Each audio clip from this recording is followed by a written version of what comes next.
Welcome to the reading list by Bahrisons Booksellers.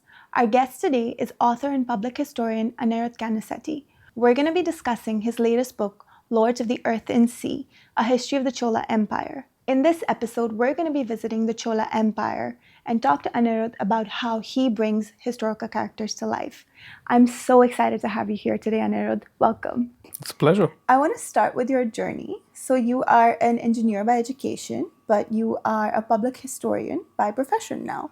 Can you talk us through that? Well, a really big part of that is that I didn't have an attendance requirement in college. I was required or compelled to go to exactly 0 classes per semester. Wow. And I invested that time in doing a whole bunch of other things, not strictly related to engineering. So I actually picked up a minor in philosophy, economics, and politics in my Oh, I time in love college. that. I played a ton of historical video games and just read voraciously about history. And also, quite importantly, I think I was a part of a MUN society, Model United Nations. Yes, of course. An interest I think that you and I share. Yes.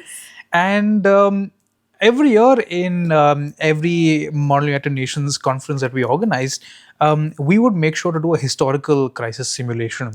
That's amazing. So in my very first year of college, we did a League of Nations simulation. And as I began to rise up through the ranks, we started to do more and more ambitious things. So we did a simulation of the Napoleonic Wars where different delegates had to play different members of Napoleon's cabinet. Then we had this simulation of the Roman Senate during the Punic Wars. And we would just go all out, it was just a way to, because it wasn't connected necessarily to a curriculum, we didn't really have a professor breathing down our necks, and we were just doing it for the passion of it. So we'd like 3D print these maps and little like cannons to represent artillery units. Oh my And God, we'd you were like, really yeah, we were really into it. And Wow. yeah, at the same time, we're also playing all these video games, right? So we're thinking about history really in a very bottom up way, I think. I think in India today, we tend to think of history education as this very formal process that needs to happen through textbooks or only in the classroom. But the reality of education is that curious minds will seek to teach themselves. They will do it through whatever means they have around them. And I think that really the lowest entry barrier for anybody to get into any field is through gaming. And curiosity, yeah. Do Yeah. you remember what you were reading or playing at that time? Well, I remember what I was playing very Let's well, in hear it. fact. I used to play a lot of Europa Universalis 4. It's a grand strategy game. The name is very intimidating, I know, but essentially it's a game where you're given a map and you're given control of a country and you're given control of its economy and military.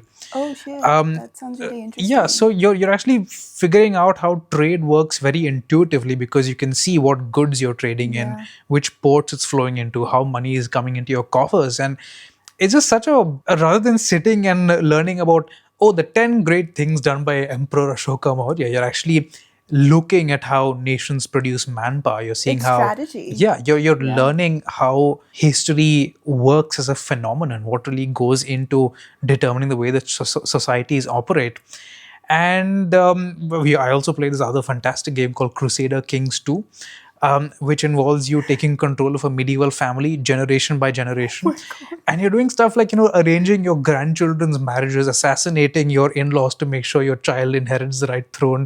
And it's stuff that I think I can see your fascination with the Cholas coming through. yeah, already. absolutely. Because I think that's a much more intuitive way to think about the past, is to see people of the past just doing things that belong to the past, I think that when it comes to the history of the rest of the world, and I think especially now in India, in the post Game of Thrones era of pop culture, we have a pretty good sense of how medieval Western polities function. We have an idea of them, of all the skullduggery and assassinations and wars and stuff that royals did. But when it comes to Indian history, I think we have a much more staid and moralizing way of thinking about the people of the past. We tend to see them as these moral paragons who only live to teach us a lesson about how to be good boys and girls in 21st century. But that's not how people in the past worked, whether in India or anywhere. I feel like books and popular culture go out of their way to make it seem that way now. And we're sterilizing these historical figures for ourselves, which makes me sad. Yeah. They were living, breathing people, and that's what you are doing in your books. Yeah. You're making them real for us with emotion, with character, with feeling, jealousy, stuff that drives them. That is so important for us to remember that the people of the past were human beings, and they didn't wake up say, "Oh, what lesson shall I leave behind for my descendants today morning?" I really don't think they cared about any of Absolutely. that. And I love the fact that I think we're so curious about the past in India today. That's really why we have so much pop culture about it. But at the same time, I feel like this curiosity is coming with a lot of caveats, that we only want a past that fulfills our biases and makes us feel warm and fuzzy, or makes us feel really angry and resentful. Because I feel like in India, the purpose of studying history is not to learn about the way that the past functions or really the way the present functions. It's really to impart a lesson. And I just feel like it's a short-sighted way of looking at the past, you know? It's a convenient way of looking at Yeah. the past, where you're shaping it for what fits your narrative and your biases and conceptions or misconceptions. And then you use that to further your own agenda, which again is a concerning thing. We're not learning from our past, but we're using our past Yeah, to push forth whatever it is we want. absolutely. An interesting direction that we're going in. Very interesting. It would be much more interesting if I was looking at it from about 200 years away. If I had to look back on today from the safety of the 23rd century, it's possible to see, and really across the world, I think it's a global phenomenon.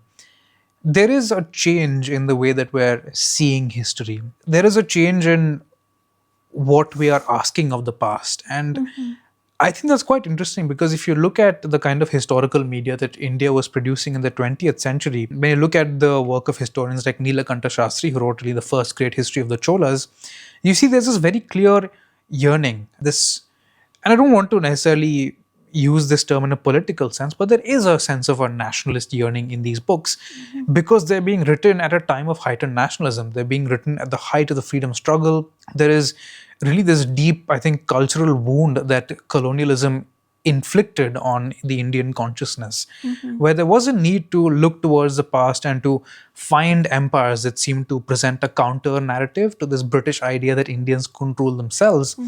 And so, in that context, you kind of understand why in the 20th century, figures like Ashoka Maurya, or even at the time Akbar, the Mughal emperor, were seen as nation builders first and foremost. And if you look at the way that Indians are trying to understand the rulers of the past today, right? They are held to be almost these cultural or regional heroes, these focuses of Paragons. these paragons, these focuses of this idea that XYZ medieval king who lived in a very different world somehow expresses some essence about a contemporary identity. And this is the case for the Cholas, this is the case for the Mauryas, the Guptas. Any dynasty has been kind of pulled into these regional nationalist trends. And I understand where it's coming from a political point of view. And that's why I said, I think looking at 200 years away, I'd be very interested, because it's clearly feeding into this mosaic of political projects. But actually living through it is terrifying, because it appears to me that very rapidly this openness and curiosity towards the past is being replaced by something a lot more emotionally charged. And I'm all for having emotions about history. I think that my love and empathy for the people of the past is really what drove me to enter this line of work. But it's important to not lose this ability to simply be empathetic towards them. Allow them to be products of their world and not of our world. And I think that's really what I try to achieve, what I try to address through a lot of my work, is not necessarily take a moral standing on who these people were, but simply to show you how did they operate in their time. And I think that's, at least to me, that really is one of the great drivers of my connection to history. I still remember in my second year of college when I was doing an internship in Kolkata. And it was an internship at a railway carriage manufacturing company. Oh, wow. As you can imagine, a guy who didn't go to a lot of engineering classes wasn't going to be super useful to them. But they were very chill about it. They allowed me to just do whatever I wanted, pretty much. I remember going to the Indian Museum almost obsessively, like every other weekend I'd go. Wow. And the coin gallery has this remarkable selection that extends right from the earliest polities, the Mahajanapadas in North India, all the way up to the British Raj and after. And I think for the first time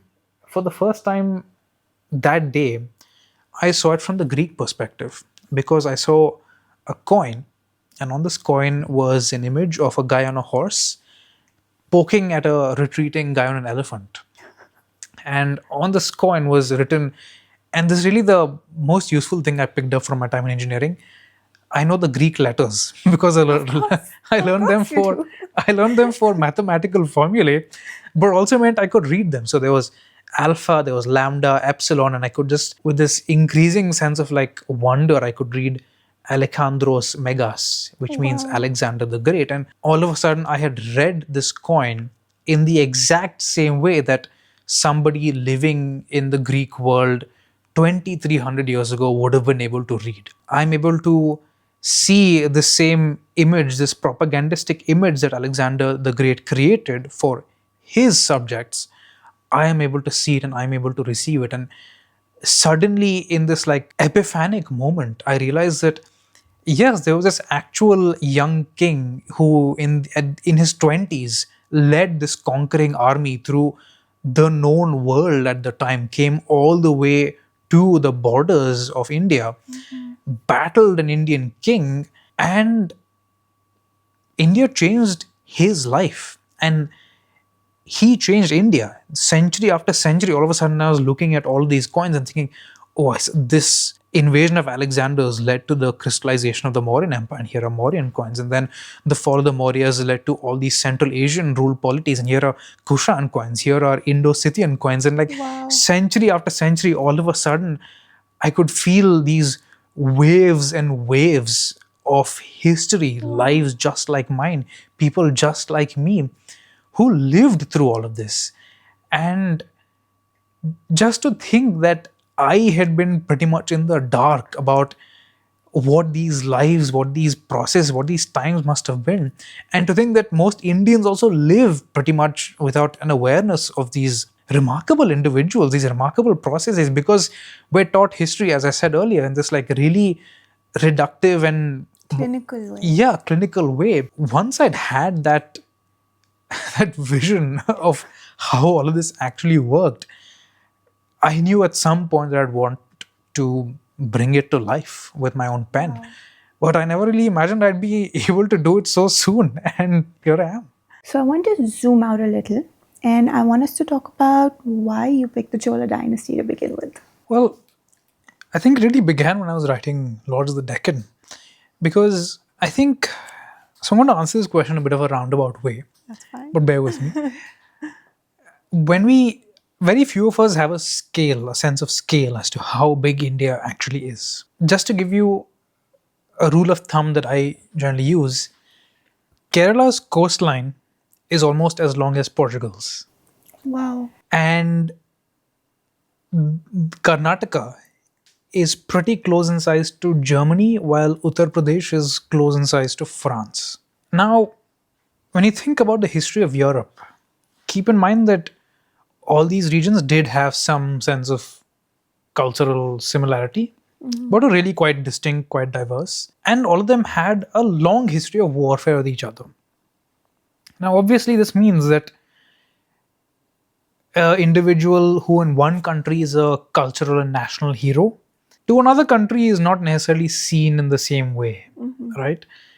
If you think about Napoleon Bonaparte, for example, he's a great national hero in France, but he did attack and conquer Germany. He did defeat multiple German coalitions. He also invaded Russia. And in Germany and Russia, the historical memory of Napoleon is not as rosy-eyed, let's say. Now, imagine if you were to think about Europe as a single country, and all European children are told arbitrarily that from this day onwards, Napoleon is a good guy because he had a big empire.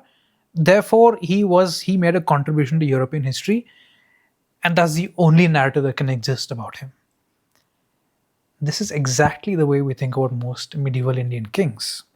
The ancient kings as well.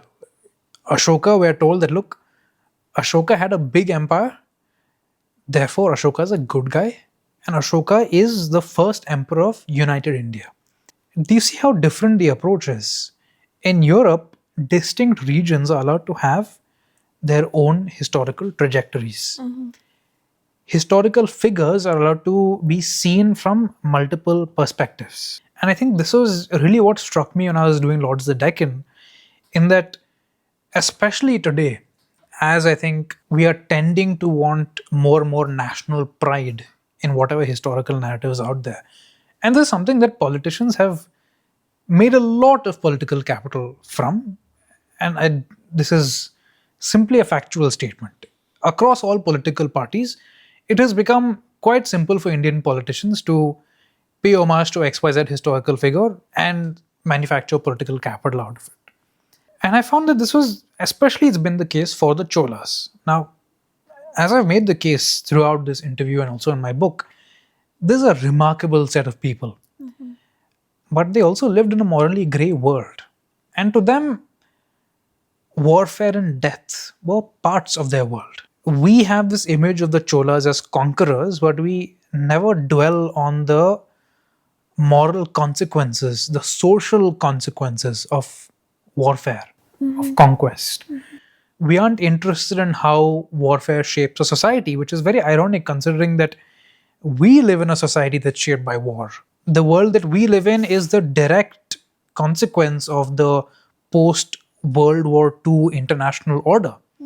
We are the direct inheritors of the consequences of the world wars and the way they impacted industrialization, state building, nation formation.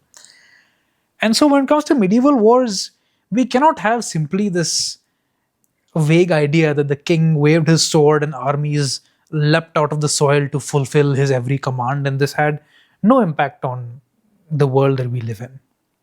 Now, to come back to this multi-dimensional way of viewing medieval rulers, we have a particular idea of who the Cholas were. We're told that as Indians, we should all be proud of them. But in the medieval Deccan, views of the Cholas were very different. Keep in mind that over the course of the 11th century, in what I argue is the most important of all medieval conflicts, the Cholas and the Chalukya emperors of the Deccan were involved, interlocked in a multi-generational conflict called the Chola Chalukya Wars that completely changed the structure of medieval society, the way that that medieval engineering worked, that medieval logistics, armies, and society functioned.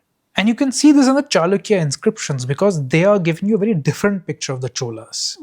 They are telling you what happens when a Chola army invades, which is how pretty much how any medieval army functioned. And I had this view of them while reading the Chalukya sources.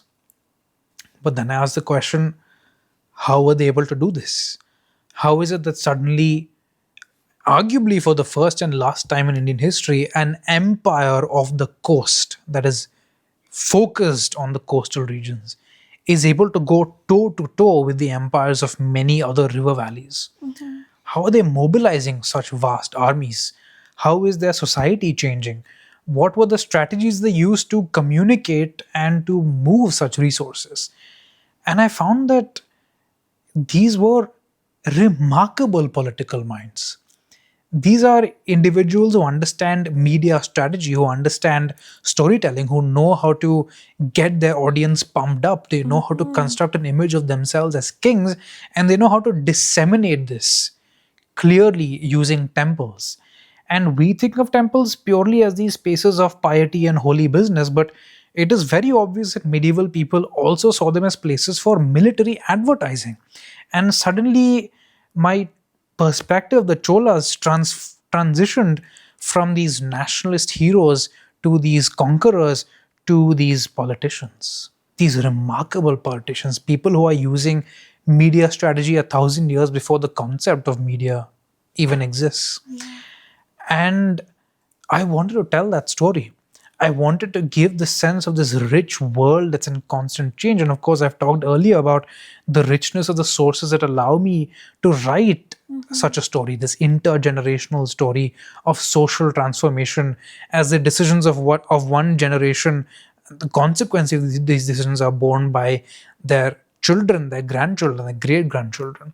All of which are things I think are important for us to understand the 21st century, because we seem to be in the midst of a similarly transformative cultural moment, but also at a time where I think we've lost a lot of hope about the agency of the small people. We've lost a lot of the ability to think about power with nuance. We've lost a lot of this ability to see the people of the past as human beings. And I think it's important that we try and get this ability back, because I find that quite tragically we don't take intellectualism very seriously in India anymore. I think you talk about this in the book as well when you're discussing how the different collective groups of farmers, of merchants come together, right? And all they do is decide to not pay taxes, Yeah. right? And it's that simple decision that leads to the end of this massive dynasty that is so large, that is so larger than life. And all that was needed was, we're not going to give you taxes, Yeah. and you're done. And then the end of the dynasty is so anticlimactic. As I was reading it, I was like, bus, Yeah. okay, khatam. What now? Yeah. But you're right, we lose that sense of the common man, the person, not the ruler, but their society is what allows them. That is what allows them to be so big and be so strong and be the ruler. But as soon as the masses turn against you, or even if they don't turn against you, if they just refuse to listen to you, Yeah. you're done for. Yeah. Bye bye. Yeah. Right? And we have lost that a little, but I really hope that we're clutching for our dear lives to not lose it. I don't think we're going to let ourselves lose it. Absolutely.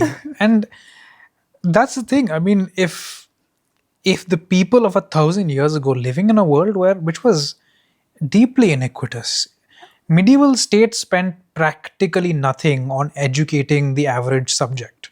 They spent very little on healthcare for the average person. We can guess not that much on sanitation, though that's up for debate, depends on the archaeology. But the fact remains that you can see that in times where aristocrats could do anything, royals could do anything, they could order people executed for the smallest of things, where corporal punishment was a fact of life, where famine, warfare, the loss of your loved ones was a fact of life. And those same people could still hope. They could still look out for themselves. They could still find ways to organize collectively as a society to push for changes that protected them and their own. If they could do it, so can we. Now, this aspect is something that again we don't talk about, because we want the medieval past to be rosy-eyed. We want to know about powerful medieval queens, but we don't want to know about the powerless. We very often kind of brush over iniquities that must have existed in the past. I think also as a way of wishful thinking, we see all this around us today, but we don't want to admit that there's these systemic iniquities that extend quite far back. I think it's important to simply talk about the fact that these things happened without being necessarily ashamed of it, angry and resentful about it. Say that this was the past and we're always able to make a better world. That's one aspect of it. But coming back to the bigger question of what I'm talking about in terms of how do you tell these stories, I just found that simply playing this game with the viewer, where you get a little bit of what you expect, but you also get a lot of additional context to this world. You're not told who to feel bad for, who to feel proud of in this situation. You're not told to feel angry. You're simply told through this interesting narrative framing that, hey, this is the way that this world worked. The dedication I have in the beginning of the book is this remarkable poem I found while reading A.K. Ramanujan's translations of the Sangam poetry. So, for context, the Sangam poems were composed from 300 BC to 300 CE. They're some of the earliest and greatest achievements of the Tamil literary tradition. And most of the Sangam poems are focused on love or they're focused on war. There is one poem by this individual called Kaniyan Poonkundran, the astrologer, and he was supposedly asked, why do you not compose poems about love and poems about war? And he gives this long explanation. He says that we know that life is this terrible river upon which all of us are simply floating like rafts. And we never know when this river, under skies slashed by lightnings, might dash us amongst the rapids or on the shore. And so we know that we should not be overawed by the mighty, and more importantly, that we must not scorn the lowly. And when I read that, I was so moved because what a sentiment. Yeah. This man could be sitting opposite me and he would understand me and I would understand him. He sees the world the same way that I do. He is not overawed by the powerful and he does not scorn the lowly. But the way we think about the past, we are always in awe of the powerful. But if the people of the past themselves didn't hold their kings in such high regard, why should we? We should see these kings as human beings. And we should allow these kinds of attitudes to also shine through. I think that was really very much the narrative structure I employed as well. Look at and understand the court. That's fantastic, that's important. But also understand the world is bigger than simply royals. All of us have a role to play in the writing and making of history, just as our ancestors did. This also brings me to a bigger question, which I've really been grappling with while writing this book, is that why is the rise of an empire good and why is the fall of an empire bad? It's just this preconceived idea that is the foundation for so much of the way that we talk about history in India. But why? Do we have data suggesting that these empires were really good for their subjects? Do we know that their subjects were healthy and happy because royal propaganda is claiming that? Do we have archaeological evidence of their living conditions? Because the epigraphic evidence is really quite sad. It's talking about famines, it's talking about people sometimes selling themselves into slavery.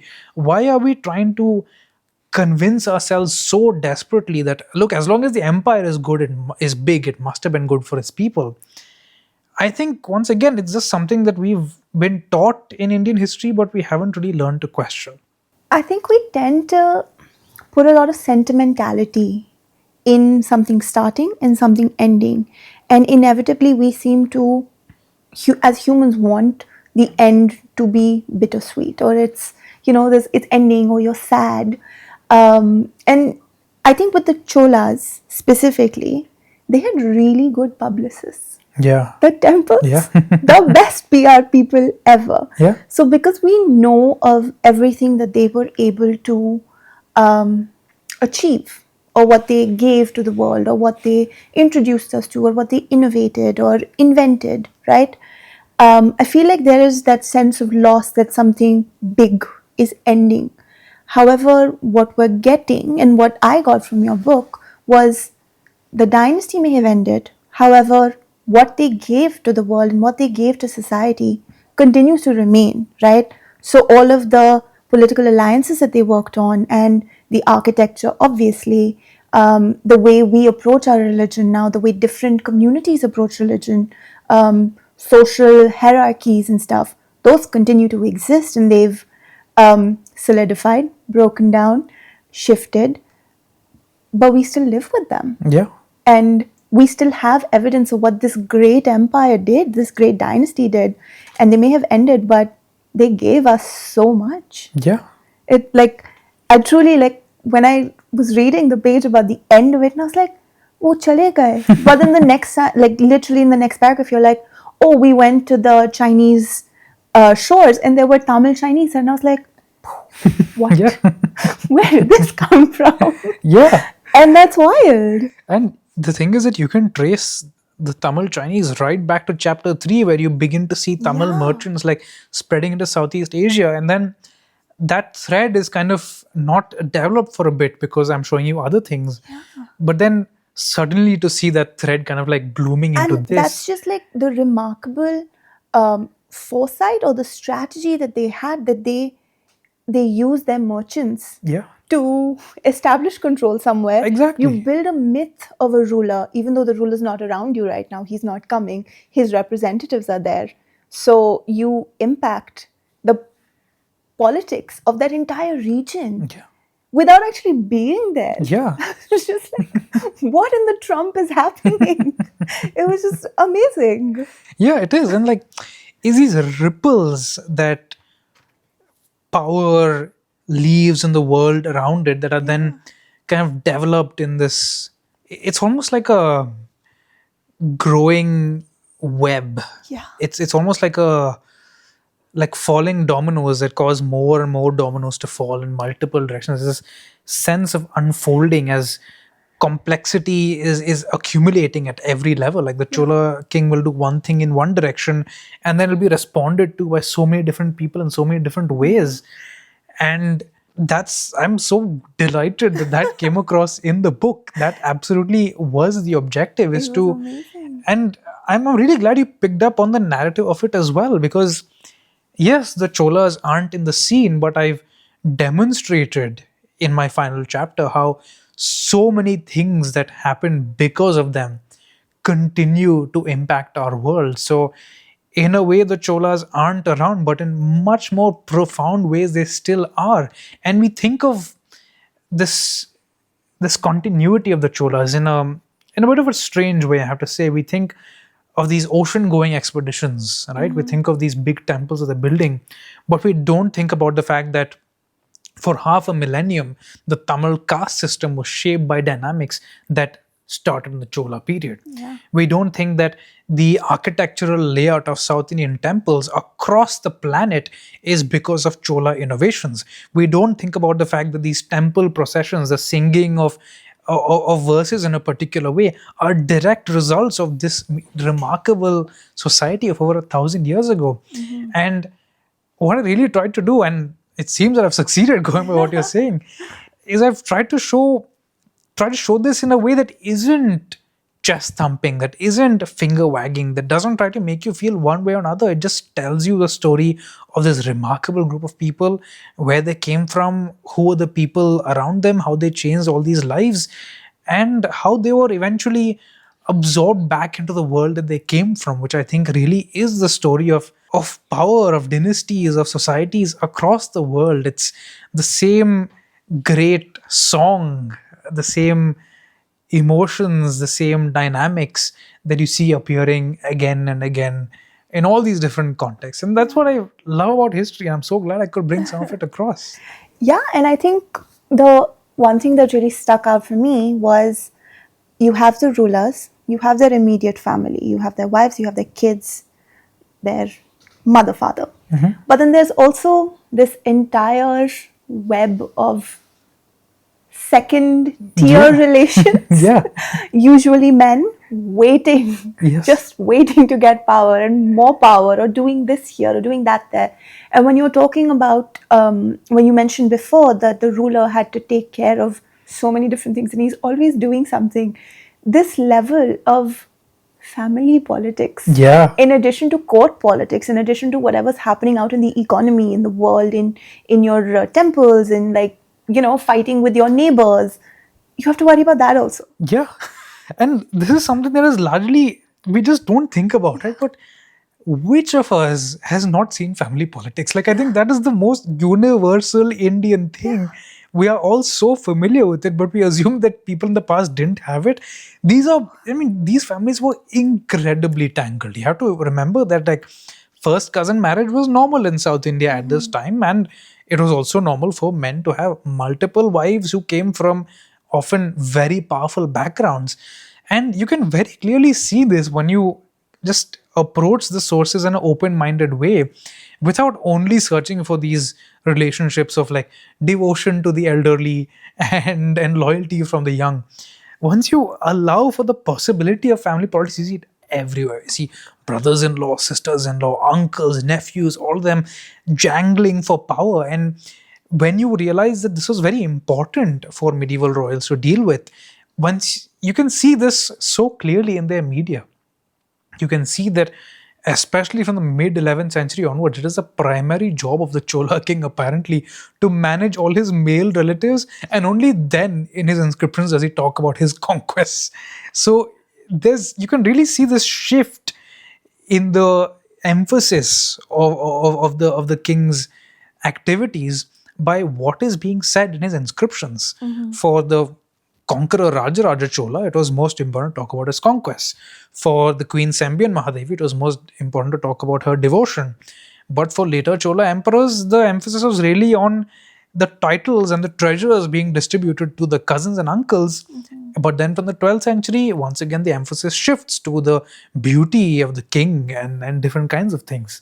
So there is so much you can tell from these sources, and such interesting dynamics that come out, dynamics that we can really relate to, but that don't often play much of a role in how we imagine these people. Yeah, it's given me a newfound appreciation for when you go to, I guess, ruins, right? Or architectural sites, or archaeological sites.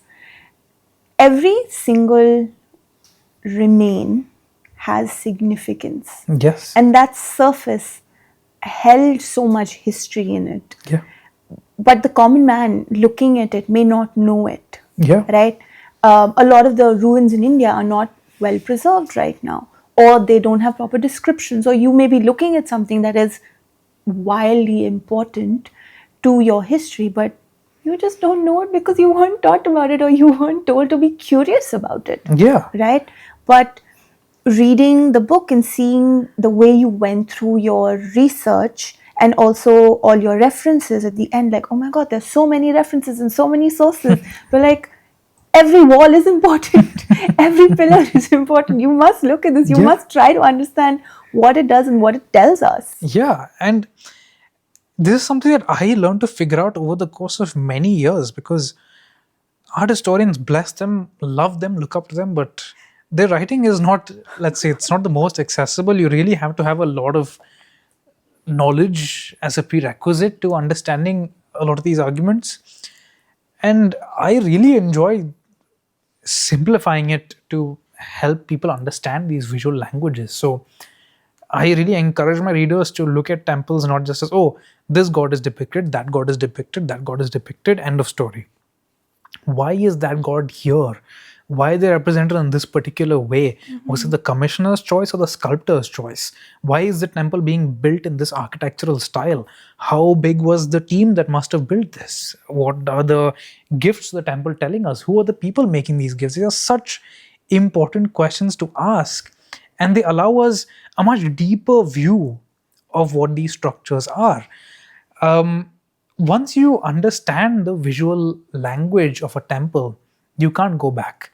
And it's not that hard either, it's just being taught how to break down the constituent elements, what are you looking for, and then once you look at a few temples yourself, you yourself figure out how to look for patterns. So you worked with Aurelia to make the illustrations. I'm assuming you guys also went to the temples to see them? So I did a lot of field work. So I did this whole month-long journey where I went through the Kaveri floodplain looking at different Chola sites. So not just the great imperial temples, but also smaller out-of-the-way temples that are important to art historians, but aren't generally known about by the general public. And I use these sites to illustrate specific trends. So for example, we visited a lot of temples within Kumbakonam. Now, Kumbakonam today is a smaller town in Tamil Nadu. It's on the mouth of the Kaveri Delta. In fact, the Tamil name of the city is Kudamukku, which means the mouth of the pot, which kind of indicates visually where this is. And even though it's a fairly small town by contemporary standards, when you look at it, if you look at a satellite image of Kumbakonam, you will see that is actually dozens of temples that are spread through the countryside around it. And all of these temples have markets around them and they have settlements around them. And these settlements, by contemporary standards, don't have a lot of people, but they've had roughly the same kind of layout, the same kind of population for the better part of 700 years. There's this whole period towards the end of the Chola dynasty where generals, ministers, courtiers are building and expanding these temple complexes. They're making these land grants to them. And each of these temples, in this kind of patchwork mosaic, ruled over huge swathes of land in this fertile deltaic area. So you can imagine that in a very distributed way, this used to be one of the great population centers of the medieval period. There must have been 50,000 to 100,000 people living there. And this was no small feat by the standards of the times. This is a time when, keep in mind, like London and Paris have a population of maybe 10,000 people. And this immediately gives you a sense of just how big this was by medieval standards. Now, most of us, especially I think in North India, have never heard of Kumbakonam. Or if we've heard of Kumbakonam, we've heard of it purely in a religious context. But what you're looking at is really one of the oldest and largest surviving urban centers in all of India. And what I was doing through my fieldwork is exploring important aspects of that urban center, and then I talk about them in my book. But the way that this fieldwork works is that you have to break it up over the centuries. You have to seed it through the narrative. So in the very first chapter, I talk about the Kumbakonam region, but I talk about this really very small temple that's set up there. Then over the centuries, we keep returning to Kumbakonam, and each time we see it, it's larger and larger because now the Cholas are building such and such new temples, a new palace is being added, new people are migrating to this area. And by the end of the book, I'm now talking about dozens and dozens of temple estates. I'm talking about how all these estates function. So all this information would have been collected in like one visit and a whole bunch of research into the primary sources. But it works into just one of dozens and dozens of narrative threads that need to be woven and pulled through the book. And temples are just one aspect of it. If you were to look then at the architecture of specific temples, why is this shrine being constructed in this particular way by this person? Who were the sculptors that worked on it? What architectural template are they following? Can we tell something about the family background of the commissioners by looking at this? There's all these incredible questions that come out through fieldwork. And that, generally speaking, I find that these are not questions that we ask about the medieval period. We are most interested about medieval royals. We find them very glamorous. We're interested in which king beat up which bad guy at which battle, which queen had the most money and made which gift in the name of which god. And these are important questions. But there's also these questions we don't ask, which is, why is a temple from this century so small when a temple from that century is much larger? And they may be right next to one another. Exactly. Which gods are being worshipped and who are the people commissioning these gods? Which social groups were part of the functioning of the temple hierarchy? This tells us an equally important aspect of our past. As important as the royal is, the local assembly, the local Brahmin assembly, the local craftsman's assembly is equally important. But most popular histories don't focus on this. Most narrative histories aren't interested in this in India at this time. And what I'm really trying to do with this book is simply telling you about this in a way that isn't hyperbolic, that isn't trying to make you feel a particular way, but simply telling you how the people of the past operated, encouraging you to think of them as fellow humans, encouraging you to understand their aspirations and the social and political world in which they operated. And it's only when you understand all of that that you can understand how remarkable these people were. How the Chola court, for example, is trying to send a particular message through a particular type of temple patronage, is trying to appeal to a particular kind of audience by writing in a particular register of a language. What is the king saying in which year, in which place, tells you a lot about the king's local politics. What is the king responding to? He does not appear as this all powerful, divinely favored figure. Instead, they appear much more like us, people who are capable of trying to spin their times and trying to engage with their They medieval were also audience. politicking. Exactly, they were Yeah. politicking. And I feel that this is so completely lacking in our vision of the past in India. We're all complaining about the politics of our times, but it never occurs to us that medieval times had politics as well. And this politics is, I mean, it's just bloody fascinating to see. I have so many details about how this society evolved over the centuries. I have so much information on the personalities, and I can simultaneously tell a very emotionally and sensorily rich narrative while also not sacrificing at all on the historical evidence. So I had this like really interesting inscription I'd come across of Rajendra Cholas, which is from the monsoon time, and we are told that he had had a bath in such and such palace in Gangaikonda Cholapuram, which is his capital. And the way that you would expect this to be structured narratively is okay, here's the king, you're watching him being bathed, this happens in his bath, that happens in his bath, his ministers come and ask him this, and then these things are decided. And I do have that. But then I say, okay, now Rajendra is going to leave the scene. He gets up and his ministers gather around him. Now, given that so many of us are trained to think of history as something where the king is the main protagonist, all the historical media we have follows the kings around. I said, okay, now Rajendra is leaving, but we're going to stay with the women who bathed him. Yes. We're going to ask ourselves the question, who are these women? Where do they come from? What does the evidence tell us? And the evidence uncovers to us this whole remarkable world of this secondary tier in the palace where women who were sometimes come to the court as tribute, sometimes would be captured in war. But these are women who work for the Chola royals. One aspect that I really, really enjoyed while developing the illustrations for the book was working with my friend Anupam Arunachalam, who's this extremely talented illustrator. And we would have him illustrate these scenes. Oh. So here, for example, is a woman's hand bathing a king's head, and it tells you a story because you can see marks on her hand. Now, these marks could have been obtained by any variety of potential causes, but still encourages you to think not just of the royal who's having the perfume bath, but who are the people who are doing this for them.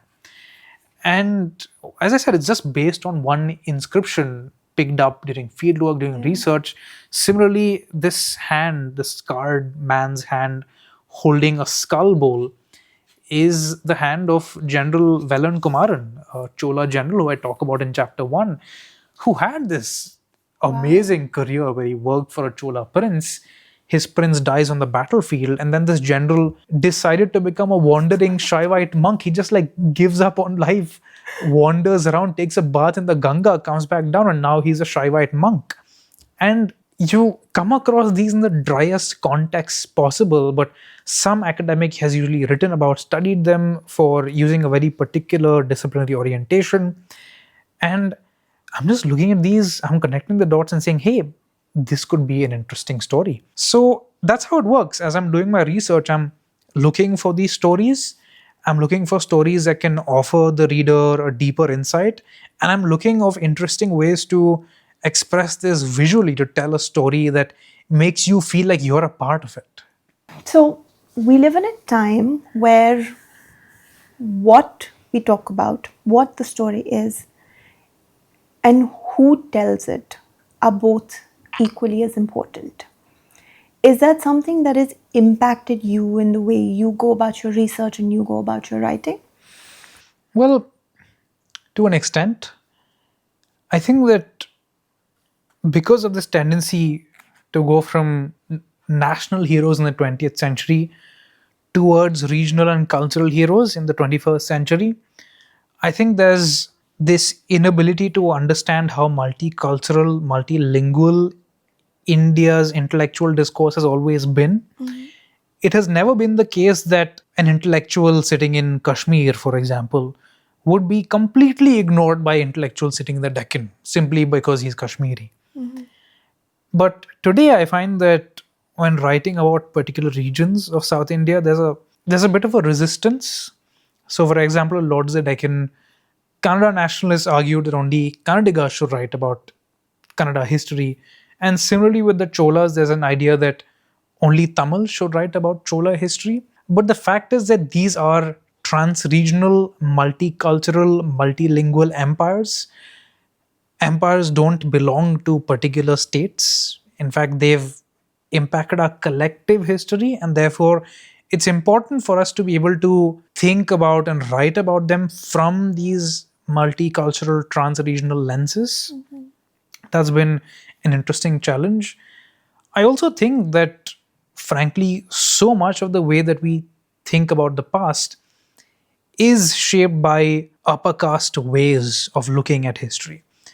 The emphasis on kings, the emphasis on Sanskrit writing, on Sanskrit knowledge, is also an emphasis on the literate, the upper caste layers of society. And while it's important for us to understand that, I think that it's also true that there aren't a lot of Bahujan perspectives of history, generally speaking. This is changing, and it has changed to an extent in academia.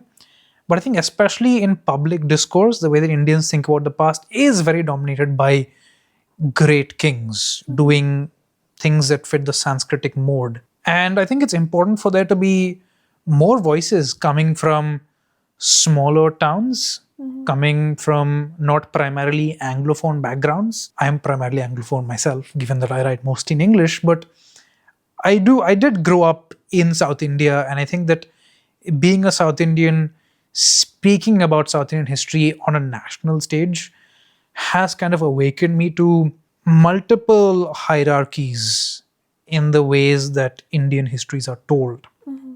And what I'm really trying to achieve through my work is to encourage more diverse voices to come to the forefront. I think that there is a desperate need for more regional histories. I think that we need histories to be written in more languages, and we need people from more backgrounds to tell stories of the past from different angles. Just as nobody can ever present a complete picture of the 21st century, nobody can ever have a completely objective view of the vastness of our world, of all of the many disciplines, many ways in which you could study about it. Why do we similarly think that history should also only have one set of perspectives, one locus standi to be examining it from? I think it's important to be open to more and more views, more and more regional, linguistic, cultural, social, multicultural, multilingual, multicast ways of looking at the past. That's really the way to begin to do justice to history. And I'm just happy to be a part of that bigger trend. I want to talk about the royal Chola women because I was very pleasantly surprised by how your research has uncovered that they were not only political pawns, right? Usually, when we talk about women, especially in a royal context, there's somebody who's married to somebody for this political alliance or that. They may have been that, but these women were living, breathing personalities of their own, very strong personalities. They had their own patronage. They built temples. There was a whole set of politics going on with the royal women themselves. Can we talk about that a little? Yeah, well, I think you hit the nail on the head. The way we think about medieval India is just so rooted in pop culture tropes. And a really popular pop culture trope is this idea of the Sanskari Bahu, whose primary validation in life comes from her husband and her mother in law. And these relationships are always very fraught with duty and honor and whatnot. And I don't think that's how most relationships actually are. Um, and especially when you look at the medieval sources, because we project the same idea onto the past, we are looking for medieval queens who only conform to this model of being the damsel in distress who is going to feed into the king's honor, or is just this devout mother who supports the king through being so devout. I think that that's a very reductive way to see personalities, whether they're men or women. The fact is that people always have more motivations and aspirations. And simply when you look at the social backgrounds of these women, you see that they're tremendously educated, they're wealthy, they have resources of their own. And so they're obviously not just sitting around playing cards, watching dances and musical performances, waiting for their husband to give them attention. They have political goals. They come from politically powerful families and they want things for their sons. But at the same time, they aren't simply harridans. They have their own lives. They have their own interests. Many of them clearly are connoisseurs of music and dance and architecture, and most of them clearly have remarkable organizational abilities. So once again, when you simply put aside your preconceived notions and when you allow the sources to speak for themselves, you get a picture of a much more vibrant society. You get a picture of much more confident and assertive women. And I tell the stories. I talk about their temple patronage. I talk about how they were doing things with their sons. But most importantly, I talk about how all female relationships weren't combative as we like to believe. These are also collaborative relationships. There's solidarities that you see between queens, that you see ties of loyalty between queens and their helpers and their retinues, and ways in which these ties were reinforced and expressed through temple gifting.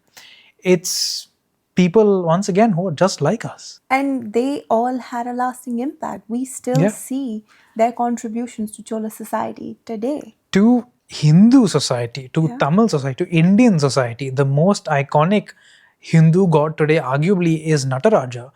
And the idea of consistently depicting Nataraja in this way comes from a Chola queen called Sembian Mahadevi. I think really, in many ways, arguably the founder of the Chola Empire as we know it, because she built over the course of her lifetime over a dozen temples, all prominently featuring Nataraja. She helps crystallize the visual identity of the god, associates him with the Chola dynasty, inspires all these people to commission Nataraja bronzes as a way of connecting themselves to the Cholas. And it's directly as a result of her aspirations, her motivations, her actions that Nataraja is such an important god. But most of us have never even heard about or know how to pronounce this woman's name. Exactly. I remember reading that and that happened. I put it down. I went to my sister and I was like, did you know this? This is so amazing. And then the rest of the chapter, you continue to talk about how it's not just her contribution to this god or her devotion to this god, but also how her patronage and the influence that she had impacts others, right? So you have other generals and other wealthy people in society refurbishing their temples and their patronage to match the levels that she has set or the styles that she has set. Exactly. Which was amazing. This is not just a passive society. Like, society is always responding to new trends, whether in fashion or in politics, visual culture. You see that today. Why do we not allow medieval society to equally have this kind of like push and pull? Why do we not allow the powerful of their world to exist in a world, to be shaped by society while also shaping it in their turn? Do you have a favorite Chola ruler? Do I have I think it's difficult to say. I find many of them interesting for many different reasons.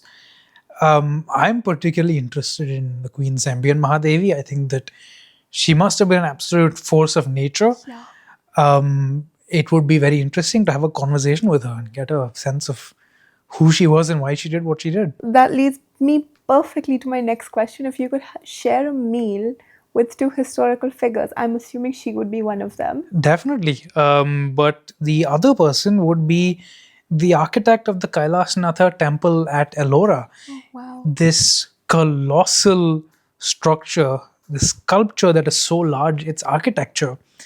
And that was executed with a plan of absolutely audacious scale and ambition.